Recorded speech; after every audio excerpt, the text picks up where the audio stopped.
자, 창세기 33장 18절부터 20절까지의 말씀, 우리 한 목소리로 같이 읽도록 하겠습니다. 시작.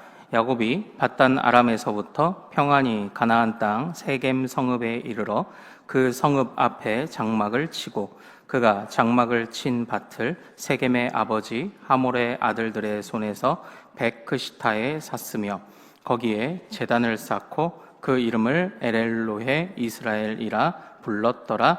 아멘.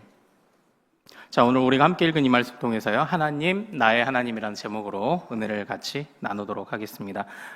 오늘 또 말씀과 우리가 기도하는 가운데 또 주님을 깊이 만날 수 있기를 소망합니다. 자, 여러분들, 우리는 어떤 사람들을, 우리 같이 신앙생활하는 사람들을 보면서 이 사람의 믿음이 어떠한지를 우리 나름대로 평가를 합니다. 근데 어떤 사람이 믿음이 좋은 사람일까요? 이 구약의 이야기는 예수님께서 오시기 이전에 어떻게 그 하나님의 구원이라는 것이 어떻게 확장되고 펼쳐져 왔는지를 보여주는 이제 역사이죠.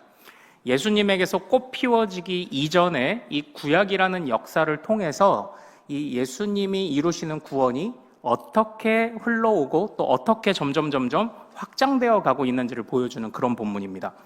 그때마다 하나님께서 믿음의 사람들을 세워서 그 모든 과정들을 이제 따라오게 하셨습니다. 그런데 우리가 아브라함도 그렇고 믿음의 조상 이렇게 이야기를 하잖아요. 그런데 사실 우리가 지금껏 살펴보고 있는 말씀대로 하나하나 뜯어보면 과연 그들이 믿음의 대명사냐? 그렇게 말하기는 참 쉽지가 않습니다. 그러니까 우리가 살펴보고 있는 이 아브라함만 보더라도 그가 그의 친척 본토 아비집을 떠난 것은 믿음이었겠죠. 그러나 그 속에서 그는 수많은 실패들을 거두었습니다. 자기 아내를 지키지 못하였고요. 그리고 자기가 거느리고 있는 조카와 다투며 나누어지는 그런 일도 또 있었습니다. 그 조카에게 좋은 땅을 선택하라고 한 것은 믿음일지 모르지만, 그러나 그 조카가 짐을 싣고 달려가는 그 마차의 흙먼지를 보면서 정말 아쉬움을 달래던 것이 또 아브라함의 모습이기도 합니다. 이삭도 똑같이 자신의 아내를 팔아먹을 뻔했고요. 또 야곱은 오늘 우리가 지금까지 보는 것처럼 그 형을 상대로 사기를 치는 사람이었습니다. 그런데 성경은 이런 사람들을 믿음의 조상이라고 말합니다. 그러니까 참 어떻게 보면요, 요즘 흔히 그러니까 우리 교회 안 다니시는 분들이 성경의 이야기를 보면은 참 이제 기가 막힐 거예요. 무언가 모범이 되는 사람들이 이제 아니기 때문입니다. 그런데도 왜 성경은, 그리고 우리는 그들을 믿음의 조상이라고 하는 것입니까? 이제 바로 그런 이유들의 힌트를 오늘 말씀을 통해서 좀 볼 수 있기를 원해요. 그래서 믿음이 좋다는 게 무엇일까? 그리고 우리가 진짜 변화된다는 게 무엇일까? 변화되는 사람의 모습은 어떤 모습이 나타나야 될까를 우리가 그걸 좀 생각해 볼 수 있기를 원합니다. 야곱은요, 그 형에게서 장자의 권리를 어떻게 보면 뺐다시피 속여서 빼앗아서 도망을 쳤습니다. 도망을 쳤던 곳이 어디였냐면 이제 그 형과 함께 살았던 동네, 아버지와 함께 살았던 동네는 이 이스라엘의 가장 남쪽에 있는 도시인 부엘세바였어요. 그런데 이 야곱이 그 형을 속이고 도망친 곳은 어디였냐면 한참 이스라엘 끝까지 올라간 그 맨 위, 그 메소포타미아, 어떻게 보면 다시 말하면 이 아브라함이 이전에 살던 그 땅 인근, 요 유브라데강 인근 지역으로 이렇게 멀리 도망을 쳤습니다. 그러니까 말하자면은 이게 부산쯤에서, 아니 한라에서 사기를 치고 백두산으로 지금 도망간 격이 지금 야곱의 모습이었습니다. 거기서 외삼촌을 만나서 그곳에서 외삼촌의 딸들을 아내로 얻고, 그리고 그곳에서 하나님의 은혜를 주셔서 많은 재산들을 얻기는 했지만, 그때에 이 라반이라는 외삼촌을 이제 떠나오게 됐던 계기도요, 사실 보면 좀 어이가 없어요. 라반의 아들들, 말하자면 처남들이죠. 그리고 라반의 종들이 이렇게 말하는 겁니다. 저 야곱이 우리 것 다 뺏어가는구나, 이런 원망 소리가 들렸던 거예요. 그래서 더 이상 같이 있을 수 없어서 이제 다시 고향으로 돌아오는 길에 그가 반드시 넘어야 하는 에서라는 관문을 만난 이야기를 우리가 지금 오늘까지 이제 3주에 걸쳐서 보고 있는 겁니다. 그러니까 이 야곱의 모습은요, 어떻게 보면은 처음에는 그가 복을 가로채기 위해 자기의 의지로 그 복을 빼앗았지만 그 뒤부터는 마음대로 되는 게 없는 인생이었던 거예요. 마음대로 되는 일이 없다가 그러다가 결국 쫓기고 쫓겨서 이제는 다시 고향으로 돌아가야 하는데 거기서도 또 마음대로 안 되는 일이 벌어지는 거죠. 에서를 만나야만 합니다. 자, 그런데 오늘 이 말씀에서는요, 앞전에 보았던 야곱의 모습과는 분명히 다른 야곱의 모습을 봅니다. 왜 그렇습니까? 그가 우리가 지난주에 봤던 32장 후반부의 말씀대로 하나님을 만났기 때문입니다. 어디에서요? 야복 강가에서, 야복 나루에서 하나님을 만났습니다. 이 야곱이 하나님을 만나서 무엇을 했습니까? 밤새도록 씨름을 했습니다. 이 씨름이라는 것은 하나님을 어떻게든 이겨보려고 하겠다는 그런 것이 아니라 하나님만 끈질기게 붙잡고 매달리는 법을 거기서 배운 거예요. 그때에 그래서 우리가 이 사건을 어떻게 기억하자? 야복 강가의 사건이라고 기억할 것이 아니라 환도뼈 또는 다리 힘줄이 끊어진 사건이라고 기억할 것이 아니라 분이엘이라고 기억하자. 제가 이렇게 말씀드렸죠. 분이엘. 무슨 뜻입니까? 여호와를 대면했다라는 이제 이런 뜻입니다. 그래서 이 여호와를 대면한 이 야곱에게 변화가 나타납니다. 그걸 크게 오늘 두 가지로 볼 겁니다. 그게 이제 오늘 본문이에요. 그 첫 번째 변화가 무엇입니까? 우리 10절 말씀을 같이 한번 읽어보도록 하겠습니다.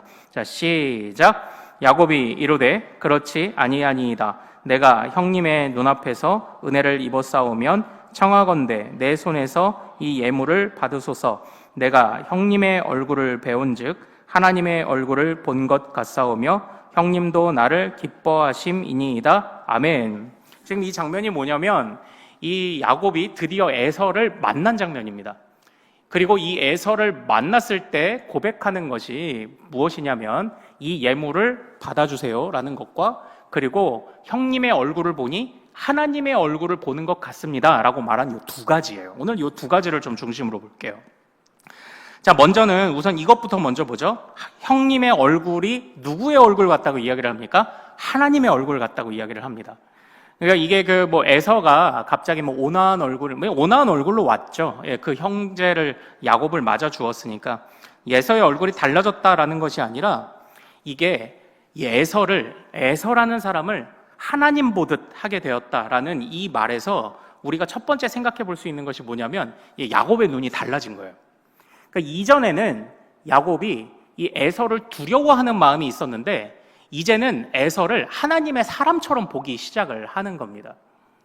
그러니까 이 야곱 안에 지금 분명히 그 두려움이 걷어지고 하나님의 눈이라는 변화가 생긴 거예요. 여기서 첫 번째 변화, 진짜 믿는 사람에게 나타나는 첫 번째 변화가 뭘까요? 그건 하나님의 눈으로 세상을 보기 시작한다는 겁니다. 그래서 사실은 우리 앞전의 말씀도 한번 좀 봐야 돼요. 우리 2절 말씀을 같이 한번 읽어보도록 하겠습니다. 자, 시작. 여종들과 그들의 자식들은 앞에 두고 레아와 그의 자식들은 다음에 두고 라헬과 요셉은 뒤에 두고. 아멘. 여기를 보면 이 분이엘의 하나님을 만난 사건이 있었음에도 불구하고 뭔가 약간 좀 이상하게 전개되는 것처럼 2절만 보면 느껴집니다. 하나님이 함께 하신다고 했는데 또 자기 가족들을 때로 나누네? 몇 개의 무리로 나누네? 그런데 이건 쓸데없는 걱정입니다. 이후에 3절을 같이 한번 보겠습니다. 3절을 같이 한번 보죠. 자, 시작. 자기는 그들 앞에서 나아가되 몸을 7번 땅에 굽히며 그의 형 에서에게 가까이 가니. 아멘. 이 야곱이 아내가 4명이었잖아요. 한 명도 힘든데 4명이나 데리고 있었던 건데 그 4명 중에 둘은 첩이죠. 여종들이죠. 여종들의 자식들을 먼저 앞세우고 그 다음에 좀 덜 사랑했던 레아와 그의 자식들, 그리고 마지막에 누구요? 가장 사랑했던 라헬과 그 자녀들 베냐민, 요셉을 이제 맨 뒤에 놔두고 이렇게 하나님을 만났으면서 또 무리를 나눠? 라고 생각할지 모르지만 3절에 뭐라고 합니까? 이제는 자기가 그 제일 앞에 섰다고 지금 이야기를 이렇게 하고 있습니다. 그러니까 이것도 그 야곱의 달라진 모습이라고 제가 따로 떼서 생각할까 하다가, 그러니까 결국은 이것도 같은 맥락인 것 같습니다. 모든 상황을 하나님의 눈으로 보기 시작을 하니까 이전에는 다른 가족들을 먼저 앞세우고 자기만 혼자 뒤에 남았던 이 야곱이 이제는 가장 앞장서는 자리에 서게 된 겁니다. 이제 진짜로 가장 역할을 하기 시작을 하는 겁니다. 그 가족을 책임지는 역할. 그리고 에서를 만날 때에 어떻게 해요? 이제 그 에서의 원래 그랬어야 됐을 착한 동생으로 다시 돌아가죠. 그러니까 우리가 이 믿음이 좋다라는 것은 무엇일까요? 그거는 분명히 우리 안에 변화가 생기는 겁니다. 그런데 그 변화는 뭡니까? 가장 기본적으로 우리가 가져야 할 변화는 상황을 하나님의 눈으로 보기 시작을 하는 겁니다. 그러니까 하나님이 야곱을 보실 때에 가장 앞장서라고 가장으로 세워놨더니 제일 뒤에 섰어. 이건 하나님의 그 아쉬움이신 거죠. 그러나 오늘 그 하나님을 만나고 나니까 어떻게 됩니까? 야곱이 제자리를 찾아가요. 가장으로서의 제자리, 동생으로서의 제자리를 찾아가요. 하나님의 눈을 갖기 시작을 한 겁니다. 모든 것이 하나님 보시기에 원래 있어야 되는 그 자리에 있어야 되는 것을 깨닫기 시작을 한 거예요. 저희가 신학교를 갈 때에 굉장히 이슈가 됐던 책이 하나 있습니다. 우리 김남준 목사님이라고 이제 열린교회에 우리나라 참 교리설교의 1인자이시죠. 우리 이 김남준 목사님이 이제 지으신 책 중에 자네 정말 그 길을 가려나라는 책이 있어요. 그게 뭐냐면 신학을 하겠다고 마음먹은 학생들에게 선물하면 좋을 책. 그리고 그 책을 읽고 나서 수많은 신학생뿐만 아니라 신학 진망생들이 마음을 고쳐먹는 일이 이제 벌어지는 그런 좀 좋은 책입니다. 그런데 그 책과 함께 또 세트로 되어 있는 것이 뭐냐면 목회자의 아내가 살아야 교회가 산다라는 이제 이런 책이 또 세트로 있어요. 근데 이 책의 원리는 동일합니다. 당신이 서야 하는 자리가 어딘지를 분명히 아십시오예요. 목회자는 어디에 서야 할까? 목회자의 아내는 어디에 서야 할까? 그때 이런 이야기를 합니다. 어느 방 안에 평온하고 클래식 음악이 흘러나오는 방 안에 살짝 열린 창문 틈으로 햇살과 바람이 들어오는 그 평화로운 곳에 어느 날 새 한 마리가 그 문틈으로 들어와 버린 거예요. 그리고 나서는 그 방에 난리가 나기 시작을 합니다. 새가 창문을 열고 이제 열린 틈으로 들어온 대로 나가야 하는데 그 새가 그 틈으로 나가지 못해서 방을 그냥 막 해집고 다니는 겁니다. 열이 부딪히고 저리 부딪히고 그러면서 그 모습을 보면서 이 목사님이 말씀을 하십니다. 새는 자연에 있을 때 가장 아름답다. 새가 없어야 되는 자리에 오니까 이렇게 어려움이 생긴다. 혼란이 있다. 그러므로 목회자는 어디에 서야 하는지, 목회자의 아내는 어디 서야 하는지 그것을 정확하게 아는 것이 중요하다. 그래서 당신이 지금 하고자 하는, 서 있고자 하는 목회자의 자리가 무엇입니까? 당신이 서고자 하는 사모의 자리가 무엇입니까를 점검해보고 이게 아니다 싶은 사람들이 이제 마음을 돌이키는 거예요. 그런 일이 있었던 겁니다. 핵심은 하나죠. 원래 있어야 되는 자리에 있느냐. 우리가 가져야 되는 믿음이 좋다고 말하는 변화는 1번이 그겁니다. 하나님의 눈으로 보기 시작을 하면 하나님이 원래 있어야 된다고 말씀하시는 그 자리로 가는 게 변화의 1번이에요. 그런 사람들이 진짜 믿음이 좋아요. 그래서 우리 성경을 보면은 직분자를 세울 때도 보면은 항상 어떤 조건이 있냐? 가정이라는 조건이 달립니다. 가정. 왜냐? 주님은 우리를 어떻게 부르셨습니까? 주님은 우리를 하나님의 직분자로 부르셨습니다. 그러나 주님은 우리를 직분자로만 부르지 않으셨어요. 우리를 어디서도 불렀습니까? 아빠요, 엄마요, 자녀로도 부르신 거예요. 우리는 보통 지금까지 믿음이 좋다고 말하는 사람들이 어떤 사람이었냐면 교회에 오래 머무는 사람들이 믿음이 좋다고 보통 이야기했습니다. 그러나 하나님의 부르심이 어디였는지를 한번 생각해 보십시오. 물론 그분들의 헌신과 노력으로 교회가 잘 성장하고 이루어진 것도 분명하지만 그러나 주님은 우리를 교회로만 부르지 않으셨거든요. 이곳으로만 부르지 않으셨거든요. 가정은 주님이 부르시지 않은 것인가요? 그래서 이제 이 부분에 관해서 이제 평신도 어느 한 집사님이 그런 이야기를 하더라고요. 이제 어느 학교의 교수님이신데 우리는 듀얼 콜링을 가졌다. 듀얼 콜링이 뭡니까? 우리는 교회 안에서의 역할과 그리고 사회에서의 역할로 이중으로 부르심을 받았다. 근데 저는 그 얘기를 들을 때, 이게 평신도에게서 나오는 말이라는 거에서 깜짝 놀랐습니다. 흔히 그렇게 생각하지 않거든요. 주님이 우리를 부르셨다 하면 예전에 다 어떻게 하냐면 기도원 가서 기도하고 천부여 의지없어서 하고 다 신학한다고 그래요. 근데 그것만이 주님의 부르심일까요? 아닙니다. 주님의 부르심은 교회를 향한 부르심이기도 하지만 가정과 사회를 향한 부르심도 있는 거예요. 그러니까 중요한 건 교회에서 주구장창 사냐, 가정만 돌보냐, 그걸 떠나서 교회와 가정 안에서 나를 부르신 주님이 내가 어느 자리에 서기를 바라시느냐, 이걸 잘 깨닫고 따라가는 자가 믿음이 좋은 자예요. 하나님의 눈을 가지고 내가 서야 하는 마땅한 자리를 찾아가는 것이 그게 믿음이 좋은 자예요. 지금 야곱이 그 모습이 회복되고 있는 겁니다. 동생의 자리, 그리고 가장의 자리로 다시 되찾아오는 것이죠. 그 자리를 되찾아오는 과정 중에 두려움도 사라지고 형에 관해서도 하나님 보듯 하게 되고, 이것은 덤으로 얻어지는 역할이죠. 핵심은 하나님이 보시는 대로 하나님의 눈을 가지고 하나님이 원하시는 그 자리에 서 있다는 것이, 이것이 믿음의 1번의 변화입니다. 아무쪼록 우리에게도 이런 믿음의 변화가 있기를 원합니다. 그러니까 여러분들, 여러분에게, 우리에게, 여러분과 저에게 맡기신 자리가 어딘지를 우리가 하나라도 놓치지 않기를 원합니다. 가정도, 교회도, 어디도 우리는 놓치지 않기를 원합니다. 그것이 우리가 믿음이 정말 성장하고 자라고 있다는 증거가 되지 않을까요? 우리가 이 마음을 꼭 기억하기를 소망합니다. 자, 그리고 믿음으로 인한 야곱의 변화 두 번째는 무엇입니까? 자, 우리 10절과 이번에는 11절도 같이 한번 읽어보도록 하겠습니다. 자, 시작. 야곱이 이르되 그렇지 아니하니이다. 내가 형님의 눈앞에서 은혜를 입었사오면 청하건대 내 손에서 이 예물을 받으소서. 내가 형님의 얼굴을 배운즉 하나님의 얼굴을 본 것 같사오며 형님도 나를 기뻐하심이니이다. 하나님이 내게 은혜를 베푸셨고 내 소유도 족하오니 청하건대 내가 형님께 드리는 예물을 받으소서 하고 그에게 강권함에 받으니라. 아멘. 자, 우리 10절과 11절에서 공통적으로 나타나는 단어 하나를 찾아보십시오. 그 사이에 저는 물을 마시겠습니다. 공통적인 단어를 한번 찾아보세요. 오늘 본문의 그 본문이 중요한 핵심 키가 됩니다. 공통적으로 나타나는 단어가 뭐가 있습니까? 네, 하나님이란 말도 나오고 은혜라는 말도 나오고요. 예, 잘 찾으셨습니다. 또 하나만 찾아주세요.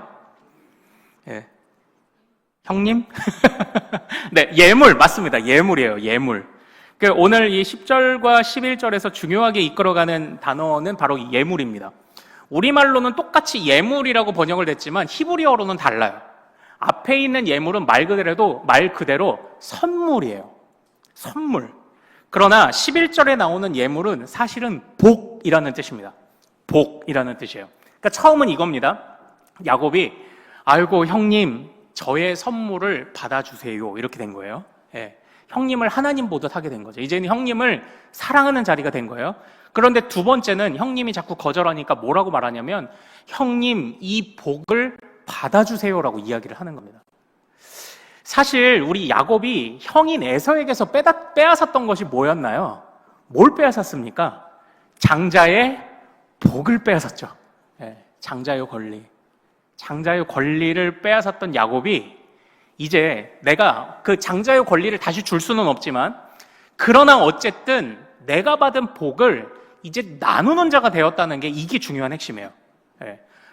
이전에 야곱은 어떻게 해서든지 복을 쟁취하는 사람이었어요. 그런데 이제는 야곱이 어떻게 변했습니까? 복을 주는 사람이 됐어요. 복을 주는 사람이 되었다는 거예요. 우리 믿음의 선배들은요, 이 부분을 가지고 단순하게, 그러니까 이 부분을 단순하게 적용하면 우리도 복을 나누는 사람이 되어야 하는 게 맞습니다.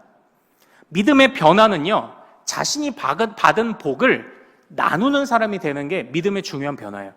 하나님의 눈을 가지고 우리가 어느 자리에 서야 될지, 마땅히 있어야 되는 그 자리에 서는 것이 1번이라면 2번은 우리가 받은 복을 나누는 것이 우리 또 두 번째 살펴볼 수 있는 그런 교훈은 맞습니다. 그러나 이것은요, 단순하게 그냥 내가 물질이 좀 많으니까 나눠줄게 라는 단순한 그런 차원이 아니에요. 지금 이건 그의 조상인 아브라함과 이삭으로부터 이어져 오던 하나님의 약속을 따라 이제 복의 통로가 되겠다는 것을 어렴풋이 깨달은 거예요. 그러니까 단순하게 이거요. 단순하게 적용하면은 이제 당신이 뺏었던 거 돌려주십시오 밖에 안 돼요. 그러나 그런 것 아닙니다. 그런 차원보다 훨씬 더 깊어요. 당신은 하나님의 통로가 될 수 있습니까? 당신은 하나님의 축복의 통로가 될 수 있습니까?를 지금 우리에게 묻고 있는 겁니다. 그럼 그 안에는 우리가 어떤 것을 헌신할 수 있을까요? 이게 모든 것입니다. 모든 것. 그냥 물질만 좀 나누는 정도가 아니에요.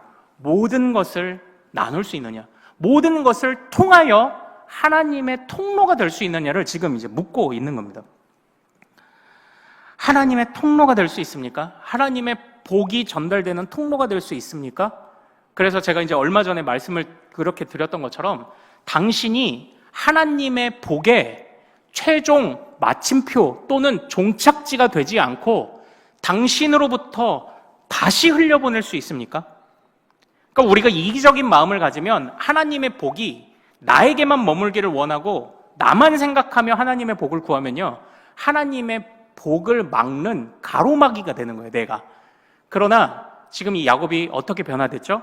복을 이전에는 내가 나에게서 그 복이 마침표가 되기를 바랬죠. 뺏어서라도. 그러나 이제는 흘려보내는 자가 됐다는 거예요. 내가 복의 하나님의 복의 통로가 되었다라는 것을, 이걸 보여주는 게 이게 두 번째 변화입니다. 그러므로 오늘 이 말씀을 통해서 우리는 어떤 사람이 믿음이 좋은 사람일까요? 주님이 부르신 그 자리, 교회를 향한 부르심이든 아니면 세상을 향한 부르심이든 모든 자리에서 하나님의 마음으로 그 자리를 사수하는 자가 저는 믿음이 좋은 자라고 생각을 합니다. 그리고 두 번째는 어떤 사람일까요? 내가 하나님의 복의 통로가 된다는 이 마음을 잃어버리지 않는 자가 믿음이 좋은 자라고 생각을 해요. 오늘 말씀을 통해 보면 그렇습니다. 나는 하나님의 복의 통로가 될 거야. 나에게서 하나님의 복이 마침표가 되지 않게 할 거야. 나에게서 하나님의 복이 종착지가 되지 않게 할 거야. 이 마음을 갖는다면 우리는 무엇을 헌신할 수 있나요? 모든 것을 헌신할 수 있죠. 그런 마음을 갖는 겁니다. 자, 그런데요, 이제 이 모든 것들이 결국은 어떻게 마지막에 귀결되는지를 우리가 한번 이제 보죠. 이게 이제 드디어 우리가 18절부터 20절을 보는 바로 그런 이유입니다. 자, 그래서 우리 18절 말씀을 먼저 한번 같이 보도록 하겠습니다. 자, 18절입니다. 시작! 야곱이 밧단 아람에서부터 평안히 가나안 땅 세겜 성읍에 이르러 그 성읍 앞에 장막을 치고, 아멘. 지금 여기서 두 가지 지명이 나옵니다. 밧단 아람. 이 밧단 아람이 어디냐면요, 말 그대로 라반의 집이 밧단 아람이었습니다. 그러니까 메소포타미아 지역 가장 북쪽 끝 100두 정도 되는, 할라로부터 출발해서 100두까지 도망쳤던 그곳이 부엘세바에서 출발해서 밧단 아람에서 자녀도 얻고 재산도 얻고 아내도 얻었지만 그곳에서 삼촌한테 몇 번 사기를 당하고 쓴맛을 봤던 그곳이 이제 밧단 아람이에요. 그러니까 지금 이 야곱의 인생 전체를 하나로 요약을 하는데, 밧단 아람에서부터 그가 이어져 내려와서 드디어 세겜이라고 하는 그의 아버지가 거쳐왔고 머물던 땅과 점점 가까이 가고 있다는 것을 지금 이제 의미하는 겁니다. 그러면서 에서라는 장벽을 넘은 거예요. 에서라는 장벽을 넘고 이제 세겜으로 왔다는 것을 지금 이야기를 하고 있는 겁니다. 그런데 여기에서요, 우리가 이 세겜이라는 곳에서 그가 무슨 일을 하는지, 무슨 행동을 하는지 19절과 20절을 같이 한번 읽어보도록 하겠습니다. 자, 같이 읽습니다. 시작! 그가 장막을 친 밭을 세겜의 아버지 하몰의 아들들의 손에서 백크시타에 샀으며 거기에 제단을 쌓고 그 이름을 에렐로의 이스라엘이라 불렀더라. 아멘. 자, 그 삼촌 집을 떠나서 다시 아버지의 고향을 향해 나아가면서, 세겜이라는 곳이 어디냐면 이스라엘의 딱 중간이에요. 중간쯤 됩니다. 서울쯤 되는 것 같아요. 할라에서 출발해서 백두로 도망쳤다가 백두에서 다시 할라로 내려가는 동안에 서울쯤에서 지금 이제 형 에서와 한번 만남을 거치고 그 서울쯤에서 무슨 행동을 합니까? 그곳에 밭을 사고 그곳에 제단을 쌓아요. 이 밭을 샀다는 것을요, 이제 좀 몇 가지로 좀 생각을 해볼 수 있는데, 요거는 오늘 요거까지 얘기하면 좀 헷갈릴 것 같아서, 저는 이제 오늘 이 제단을 쌓았다는 것만을 가지고 한번 좀 말씀을 이제 나누어 볼게요. 결국 믿음의 변화가 일어났습니다. 내가 어느 자리에 서야 하는지 하나님의 눈을 갖게 됐고요. 그리고 복의 통로가 되어야 한다라는 사실을, 복의 종착지가 아니라, 복의 마침표가 아니라 복의 통로가 되어야 한다라는 사실을 깨달은 야곱이 했던 행동이 뭐냐를 보시는 겁니다. 그게 바로 이제 제단을 쌓기 시작을 했다는 거예요. 제단을 쌓기 시작을 했다. 다시 말하면 그가 하나님을 예배하기 시작을 했다라는 것입니다. 어떻게 보면은 이 밭을 베크시타, 이 크시타라는 단위는 사실 정확하게 알려져 있지 않다고 합니다. 몰라요. 그러나 어쨌든 이 베크시타라는 돈을 주고 땅을 샀다는 것은요, 이제 몇 가지 의미가 있는데, 어쨌든 예배를 안정적으로 드리기 위함이라는 목적이 그 안에 분명히 있었을 것이라고 생각을 합니다. 뭐 하나님을 신뢰하지 못해서 돈 주고 그 밭을 샀냐, 그런 건 아니에요. 그가 할 수 있는 최선을 그 안에서 다 하는 겁니다. 자기가 할 수 있는 최선을 다해서 어떻게 합니까? 이제 예배를 드리기 시작을 합니다. 자, 이 예배라는 것은 어떻게 해야 드려질 수 있는 것입니까? 지금 야곱이 지나온 시간들을 통해 하나님께서 굽이굽이 어떻게 그를 이끌어 오셨는지를 알면 그는 하나님을 예배할 수밖에 없는 바로 그런 상황으로 반드시 귀결될 수밖에 없어요. 그는 여태까지 이 하나님이 주시는 은혜가 이 사람이 주는 은혜보다 크다는 걸 모르고 어떻게 해서든지 그 복을 자기가 뺏으려고 했었습니다. 그러나 이제는 하나님이 이끄시는 대로 가겠다는 마음이 생겼고 기쁘게 그 약속의 모호함 속으로 빠져들어가기 시작을 했습니다. 그리고 우리가 지난주에 말씀 나눈 것처럼 이제 야곱은 하나님께 축복을 구하는 사람이 됐어요. 정확히 말하면 하나님께만 축복을 구하는 사람이 됐습니다. 그렇다면 지금 이 야곱에게 있어서 1번은 누구입니까? 우선순위는 지금 누가 되었죠? 하나님이 된 거예요. 그렇다면 우리는 결국 모든 믿음이 좋다 하는 사람의 그 마지막 귀결은 어떻게 된다고 볼 수 있습니까? 그게 바로 예배하는 삶으로 가는 겁니다. 그게 바로 예배하는 삶으로 가는 거예요. 그러니까 이 모든 변화들이 있어요. 이 사람이 믿음이 좋고 변화되었다고 판단할 수 있는 나름의 모습들이 있습니다. 자기 자리에서 충실한가? 자기 자리에서 정말 충실한가? 복의 통로가 되기를 바라나? 그러나 그 마지막에 그 모든 것을 모아주는 마지막 귀결은 어디로 됩니까? 예배로 되는 거예요. 예배로. 결국 믿음이 좋다는 사람은 사실은요, 예배하는 자입니다. 믿음이 좋은 사람은 예배하는 자예요. 제단을 쌓고 지금 이 다른 족속들이 다른 신들을 믿고 있는 이 상황 속에서도 이 예배를 안정적으로 이끌어가기 위해 그 밭을 사고 그리고 그곳에서 제단을 쌓고, 그런데 이 제단이 어떤 제단인지 아십니까? 그의 조상 아브라함이 처음 제단을 쌓았던 곳이 이 세겜인 거예요. 그러니까 결국은 이게 여러 가지 복합적으로 이 예배라는 말로 제가 한마디로 내리고 있지만 예배를 드리는 인생이 되었고 예배의 가치를 아는 인생이 되었고 그리고 이 예배를 안정적으로 드리기 위해서 자신의 것을 헌신하는 사람이 되었고 노력하는 사람이 되었고 결과적으로 그 예배를 가장 잘 드리기 위해서 조상들로부터 이어오던 하나님의 약속을 신뢰하는 사람이 된 거예요. 결국 그런 사람이 된 겁니다. 이게 정말 믿음이 좋은 사람 아닙니까? 믿음이 좋다는 여러 가지 증거, 그 마지막은 항상 어떻게 귀결되어야 합니까? 이 사람이 하나님의 약속을 따라 예배를 충실하게 드리는 자인가? 진짜 예배자인가? 우리가 이걸 점검해 보면 그 사람은 진짜 하나님의 그 믿음의 사람이라고 우리가 평가해도 부족함이 없을 거예요. 예배를 사수하는 것. 여러분들 어떠십니까? 예배를 잘 사수하고 계십니까? 우리 성도님들은 항상 물으셔야 합니다. 내가 예배를 잘 사수하는가? 저는 물어야죠. 예배를 잘 준비했는가? 여러분들은 예배를 잘 사수했느냐? 저는 예배를 잘 준비했느냐? 우리가 이것을 묻는다면 주님이 우리의 믿음을 더 크고 넓고 깊이 성장시켜 주실 줄 믿습니다. 우리 그렇게 돼야 합니다. 그게 진짜 믿음이 좋은 거예요. 그게 진짜 좋은 거예요. 저는 서두에서 이제 그런 말씀을 드렸습니다. 우리 믿음의 조상들이라고 하기에는 이거 좀 아쉬운데 이제 이런 생각이 든다고 말씀드렸죠. 근데 오늘날 교회를 봐도 마찬가지입니다. 하나님은 그 예수 그리스도를 부활시키시고 승천시키시며 예수 그리스도가 다시 오기까지 이 복음이 전파되고 제자 삼는 사명을 누구에게 맡기셨습니까? 바로 교회에 맡기셨습니다. 그러나 우리 스스로 보기에도 그렇고 안 믿는 사람들 보기에도 그렇고 교회는요, 우리가 이 믿음의 조상들을 보듯 봐요. 야, 진짜 믿음의 조상 맞나? 그런데 이제 안 믿는 사람도 우리 교회를 볼 때 이렇게 보는 거죠. 진짜 하나님의 복음의 전진기지 맞나? 이제 이렇게 보는 겁니다. 그런데 그럼에도 불구하고 하나님이 왜 우리 안에 그 많은 허물이 있음에도 불구하고 왜 그 복음을 교회에 맡기셨을까요?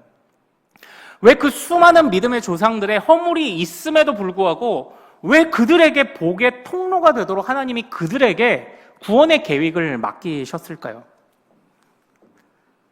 결국은 하나님이 이 모든 것을 이끌어 가시겠다는 약속 아닐까요? 결국 하나님이 우리의 연약함에도 불구하고 이 야곱을 변화시키시듯 오늘날 교회를 변화시키셔서 이 교회가 복음의 전진기지가 되게 하시겠다는 그 하나님의 의지, 그 하나님의 계획이 있기 때문이 아닐까요? 그러므로 오늘날 모든 성도들과 교회도요, 가장 좋은 교회, 가장 좋은 성도가 어떤 성도입니까? 하나님을 가장 잘 의지하고 하나님께 가장 잘 예배하는 성도와 교회가 사실은 믿음이 제일 좋은 성도고 제일 좋은 교회인 줄로 믿습니다. 우리가 이것을 잊지 않기를 원해요. 하나님을 가장 잘 예배하는 교회, 하나님을 가장 잘 예배하는 성도, 그 성도가 부족할지라도, 그 교회가 부족할지라도 그럼에도 불구하고 하나님이 그들을 맡기시는 이유는요, 예배가 있기 때문이에요. 예배가 있기 때문이에요. 그런데 우리가 이 예배라는 것을 소홀히 여겨서 될까요? 절대 그러서는 안 될 줄로 압니다. 저는 이 야곱의 모습을 보면서요, 생각나는 한 사람이 있었습니다. 제가 이제 이 말씀만 드리고 마치도록 할게요. 바로 한나라는 사람이 생각이 났어요. 예, 한나. 그 성경을 볼 때 참 여러 대목에서 이 한나가 생각이 납니다. 이 한나가 누구냐면 사무엘의 이제 어머니죠. 야곱의 시대에서 한참 뒤에 이제 지나서 이제 출애굽한 이후에 이 사무엘을 낳았던 어머니가 한나입니다. 그런데 이 한나는요, 어떤 여인이었습니까? 처음에는 자기가 아들이 없어서 이제 괄시를 받는 거예요. 그러다 보니까 이 아들이 없어서 서운해서 아들을 구했던 사람입니다. 첫 번째 시작되는 한나의 기도는 철저하게 자기 뜻과 자기 욕망과 자기 이기심으로 기도를 했습니다. 그러나 그렇게 기도해서 어렵게 얻은 아들을 한나가 어떡하죠? 젖을 떼자마자 하나님께서 사용해달라고 하나님의 성전에 그 아이를 보내버리죠. 그래서 선지자의 제사장의 수업을 받게 합니다. 하나님, 어떻게 해서든지 이 아들을 사용해 주십시오라고 말을 하기 시작을 한 거죠. 한나가 깨달았던 것도 이 야곱을 변화시키신 하나님과 같은 하나님을 만난 것 아닐까요? 처음에는 내가 서러움을 잊기 위해 아들 얻기를 바랬지만 나중에는 이 아들이 그리고 내가 복의 통로가 되어야 된다는 걸 깨달았던 것이 한나의 모습이겠죠. 그래서 내 품 안에 감추고 내 품 안에 싸고 살았어야 되는 그 아들을 하나님께 드립니다. 이 아들을 내가 싸고 돌 때에 나에게서 하나님의 복이 마침표가 될 수도 있었지만 한나는 마침표가 아니라 오히려 계속 이어지는 방법을 택해요. 그래서 그 아들을 맡깁니다. 그 아들을 맡기며 그 아들 사무엘을 통해서 그 시대가 달라지고 변화되게 하시는 은혜를 하나님이 허락하신 것 아닙니까? 그것을 보면서 오늘 이 야곱이 깨달은 것도 이 한나의 모습과 같지 않을까, 바로 그런 생각들을 해보게 됩니다. 그러면서 오늘 우리의 모습도 보게 되는 거예요. 사랑하는 여러분, 이제 우리는 앞으로 우리의 믿음을 성장하게 하기 위해서 기도하게 될 겁니다. 그러나 기도할 때에 어떻게 기도할까요? 주여 복의 통로가 되게 해주십시오. 이것이 우리의 기도 제목이 1번이 되기를 원해요. 지금은 내가 내 욕심과 욕망과 내 서러움에 복받쳐서 구하는 일들이 있을 수 있습니다. 그러나 그 모든 일들의 최종 종착지는 복의 통로가 되어야 합니다. 그리고 그런 복의 통로가 되게 하신 하나님을 더 잘 예배하는 방향으로 우리의 신앙이 흘러가야 진짜 믿음이 좋은 것이라는 사실을 우리가 꼭 잊지 않기를 원합니다. 오늘 이 야곱이요, 이제 고백합니다. 하나님 앞에 제단을 쌓고 이렇게 고백을 합니다. 엘로헤 이스라엘. 근데 이게 실제는 엘로헤 이스라엘이에요. 하나님 곧 나의 하나님 이스라엘. 하나님 곧 이스라엘의 하나님. 바로 이런 뜻입니다. 그래서 제가 하나님 이스라엘의 하나님을 바꿔서 우리 개인의 고백으로 하나님 나의 하나님이라고 제가 이게 지었던 거예요. 우리가 하나님을 정말 이렇게 깊이 만나는 역사들이 있기를 원합니다. 어떻게 만날 수 있죠? 지난주 주일 설교를 참고하시면 됩니다. 하나님을 깊이 만나는 역사가 있기를 원하고요. 그 하나님이 정말 모든 복의 근원이심을 알고 나는 부족해도 하나님이 나를 구원의 통로로 삼아 붙잡으셔서 이 구원을 하나님의 뜻대로 이루어 가시는 능력이 많으신 아버지라는 사실을 우리가 꼭 잊지 않기를 원합니다. 그래서 하나님, 나의 하나님. 하나님은 나의 하나님이시며 하나님은 나의 왕이시며 하나님은 나의 아버지이십니다. 우리가 이것을 고백할 수 있는 바로 그런 우리 모든 믿음의 가족들 되기를 소망합니다. 사랑하는 여러분, 저와 여러분 안에도, 우리 교회 안에도, 우리 가정 안에도 믿음의 변화가 눈으로 보이기를 원합니다. 그러나 하나님의 방법으로 그 믿음의 변화가 눈에 보이게 되기를 원합니다. 우리가 하나님 앞에 그 변화들을 주시기를 같이 기도하기를 원합니다. 자, 우리 이 시간 같이 말씀을 붙잡고 좀 기도하기를 원합니다. 우리의 믿음은 분명히 성장하고 자라가야만 합니다. 그런데 믿음이 어떻게 자라는 것일까요? 어떤 것이 믿음으로 인한 변화가 일어나는 것일까요? 정말 하나님을 깊이 만났던 바로 이 야곱이 자기가 마땅히 서서 살아가야 하는 그 자리를 깨달은 것처럼 하나님, 나도 주님이 우리를 지도하시는 대로 내가 마땅히 서서 살아가야 하는 그 자리를 내가 충실하게 지키는 자가 되게 하옵소서. 그리고 또 하나님, 복의 통로가 되게 하옵소서. 복의 마침표가 아니라 복의 통로가 되게 하옵소서. 그리고 하나님, 이 모든 것이 하나님을 예배하는 삶으로 귀결되게 하옵소서. 내 욕망에서 시작했을지라도 하나님으로 끝나게 하옵소서. 내 뜻으로 시작하였을지라도 하나님을 더 잘 예배하고 다른 이들이 예배하게 하는 방향으로 우리의 욕망도 욕심도 기도의 응답도 그렇게 승화되게 하옵소서. 그 안에서 이 야곱을 변화시키신 것처럼 한 나라의 운명을 이제는 책임질 수 있는 믿음의 조상이 되게 하신 것처럼 우리도 우리 가정과 교회를 이 시대를 책임질 수 있는 믿음의 조상으로 삼아주실 줄 믿사오니 주님께서 주도하셔서 오늘날 미숙하고 부족한 성도와 교회인 우리들에게도 변함없는 구원의 사명을 맡겨 주옵소서. 우리 이 기도 제목을 가지고 하나님, 나의 하나님, 주님이 크신 분이오니 내가 주님을 따르게 하소서. 우리 주여 이름 크게 한번 부르고 같이 기도합니다. 주여!